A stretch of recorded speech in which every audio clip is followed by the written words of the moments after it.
Talking to Dead Celebrities, a Thunderpop original, where we explore the legendary figures in a way you've probably never seen before. Each episode, I'm joined by Violette Love, an award-winning spiritual medium whose clients have included brands like Christian Dior and Aloe Yoga, as we attempt something unusual, connecting with iconic figures who have left us. For our very first episode, the choice felt almost poetic. Patrick Swayze, an actor who famously played a ghost communicating through a medium in the classic film Ghost. He now becomes our first guest in a conversation about legacy, life, and what might exist beyond it. So with that in mind, let's see what Patrick Swayze has to say. Yes, and here we are, Talking to Dead Celebrities, Episode 1, presented by Thunderpop. This whole thing came to be kind of as a joke. I had joked about how hard it was to book A-list celebrities as an independent creator, but I figured out a way with your help, and that's what we're going to do today.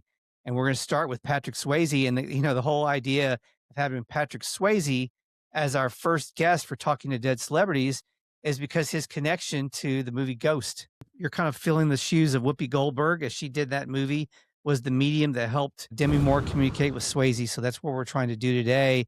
Now, kind of walk us through how this will all start. This is, like I said, it's very new to me. I've never done this. First of all, Patrick Swayze is perfectly amazing, was perfectly amazing. Such poise and strength and precision, beautiful heart, wonderful talent, and just an incredible martial artist, singer, actor, dancer. It's such a privilege and an honor to be able to, attempt to connect with him. So basically, what we'll do is listen in my heart. I will listen in my heart, reach out to him, and hopefully he'll join us and chat with us for a moment. Super nervous, super excited all at the same time. Yeah, I'm going to have you kind of lead us into it. I do have some questions if Patrick allows us tonight to ask. I've got a few questions. Well, I promise that I'll take really good care of you. And that's what I tell all my clients who are nervous, who have never done this sort of thing before. Some of the other things I do, it's promise I'll take really good care of you. And that even when there's something that's maybe potentially scary or a little unnerving or seems perhaps dark at first, there's always beautiful light behind it.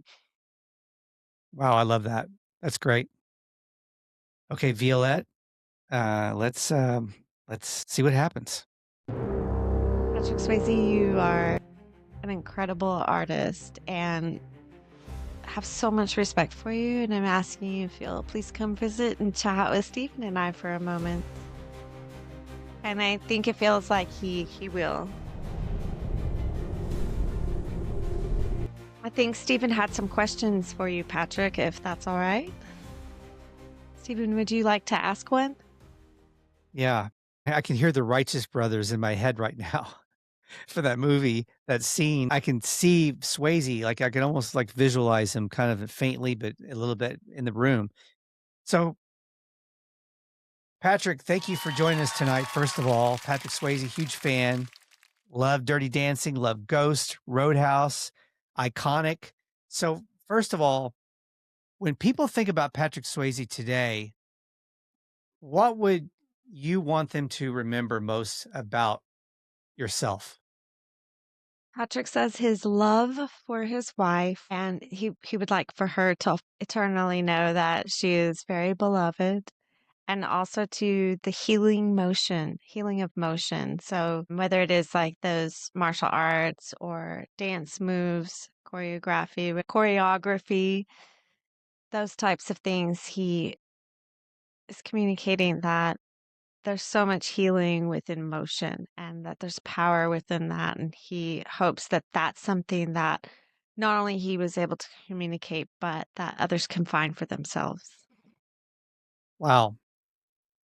Yeah, I know you love your wife very, very much. Saw some interviews when you were still alive with your wife. I think I recall a Barbara Walters interview. Your films, as I mentioned at the opening, have really made their mark in pop culture.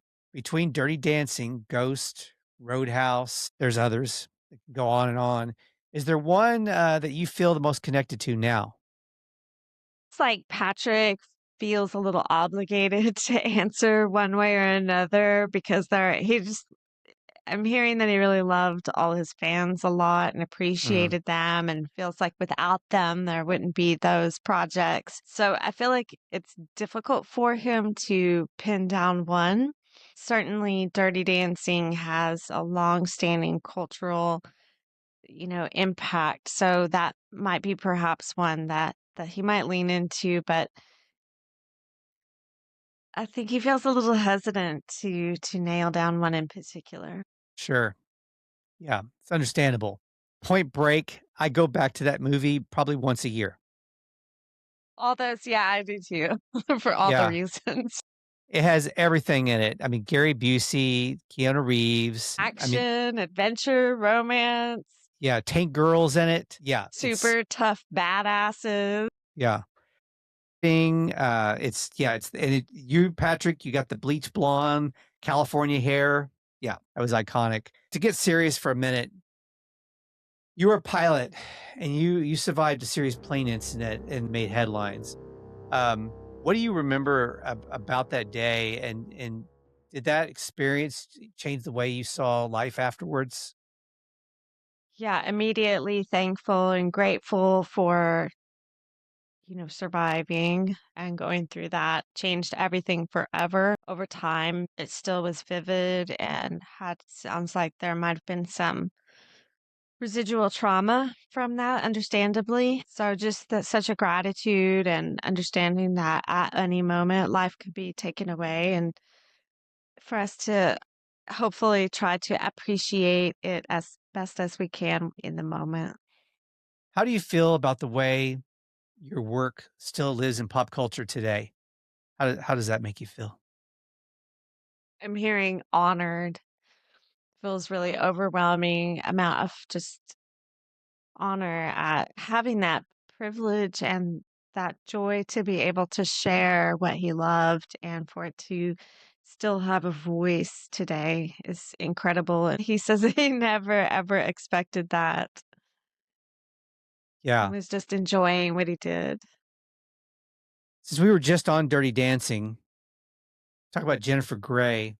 She's currently working on a new Dirty Dancing sequel. It's expected to go into production actually this year, as it's been confirmed. I mean, how do you feel about that and the continuing the story? Where are you at with that?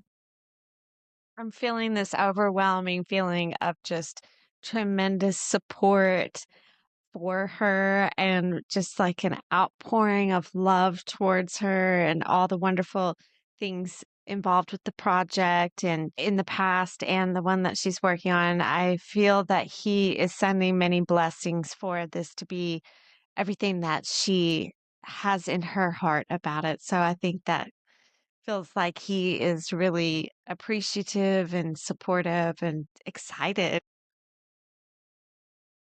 What would you want to say to your fans who grew up watching your work? Both the fans that were around when you were alive and fans that found you like later on, after your passing.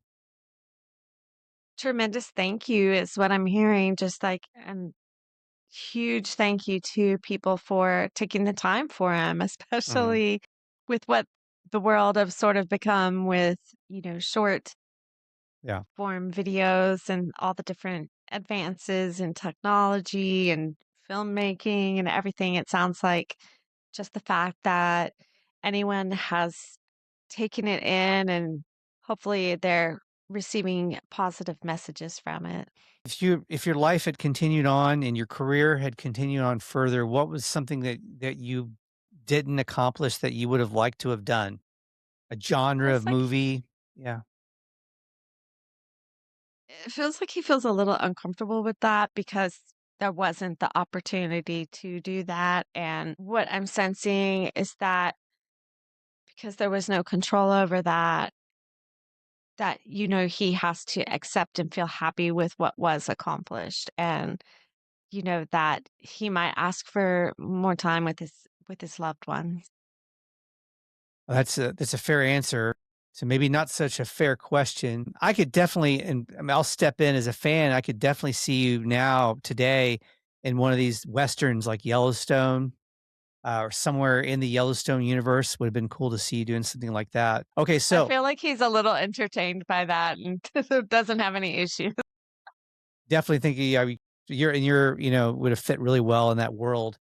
In recent years, Hollywood's gone through some major cultural shifts. Now we're in the digital age, internet. You missed that. Maybe that's one thing you are happy you missed. I don't know. But and now also the Me Too movement. So when I ask you about this and the perspectives you have on these things, where do you go with that? What are your thoughts? It's such a serious topic. He feels like he just wants to express respect for people who have been victimized and support for them to be able to heal and transform into more peacefulness and happiness within themselves to persevere through difficulties to find a happier light beyond that. I can't help to wonder what it would have been like to have Patrick Swayze during the age of TikTok and Instagram. Would you be out there making the dance, doing dance videos? It's saying like he would be grandpa age and like he might Dick Van Dyke it forever and sing and dance till the Yeah, last moments if they had been extended, but he doesn't sound very keen on TikTok. Like it's just the energy I'm getting, but I feel like he's like, sort of in this neutral ground where he doesn't want to be offensive and say that, sure. anything too strongly against it. But I don't get the sense that he would, like, you know, maybe a studio would make him do something, but on his own, he might not find it that entertaining. A fan of Dancing with the Stars, at least in the early days of Dancing with the Stars. I watched that show, and I always had this idea or wanted them to do a Dancing with the Stars like superstars edition, which are like dancer people that are like really good dancers, like J Lo, Jennifer Lopez, John Travolta. I would definitely have had you on that list of the Dancing with the Superstars or the super dancers. He seems amused by that, and, like, he seems like he would absolutely love to have participated in Yeah, that, yeah, and Dick wouldn't Van that Dyke have on been amazing? yeah, and Dick Van Dyke would have been another one. You mentioned him; that would have been someone to put in there. So I got one more thing for you. Now, if you could leave us with a message tonight, one thing, Patrick, what would you want people to hear? That's really sweet. It sounds as though he would like to express his deep love for everyone and his wish for more understanding and unity in all environments and respect and tolerance for people and respect for life. And Wow. thank you, Patrick. We're gonna let Patrick retire for the night. He's given us a lot. Thank you so Sweet much, dreams, Patrick. Patrick. Yeah, thank you We so love much, you. Patrick Swayze, ladies and gentlemen. So grateful for everything that he did. He was beyond exquisite. Great, great entertainer. Also singer. He wrote a song. He had a huge hit song on the Dirty Dancing soundtrack. He had written that song like years before Dirty Dancing, and there was a great story. Rob Lowe had Which one? talked about She's Like the Wind, or which She's like the one? She's Like the Wind. He wrote that song years before Dirty Dancing without even knowing that that was going to be a Dirty Dancing song. He wrote it and he actually tried to get it in another movie, but it was Wow. rejected. But Rob Lowe talked about how he was so intense. He would stay up when he was filming they made a hockey movie together, I believe. He said he would stay up all night playing the guitar, writing songs, dancing, doing like going over his lines, his script, smoking cigarettes as well, drinking coffee to keep him awake. But it was he persevered, and he also just very intense, from what I understand. Song worked so perfectly. In fact, even after you're done watching the movie, for me personally, I visualize those scenes, that song, and it worked so perfectly with the Jennifer Grey character that I'm so grateful that it did. I'm so glad that it did fall into the place that it did. It seems perfect. It was serendipitous. It landed in the right spot. Well, that was a fascinating session. Whether you come to this from curiosity, belief, or simply a love of the artists who shaped our culture, the goal of the show is to explore legacy, memory, and the impact these figures continue to have on us. Patrick Swayze's work clearly still resonates with people around the world. Violette, thank you for sharing what came through tonight. So happy to have been here. It was great fun. I'm so honored to have had the opportunity to connect with yourself and Patrick. And just would like to say to everyone that it's within you. If you have the yearning to connect with a loved one or a celebrity, I'm always here to help facilitate that, but it is also within you, and happy to help share that along the journey. Thank you and good night. Sweet dreams, Patrick.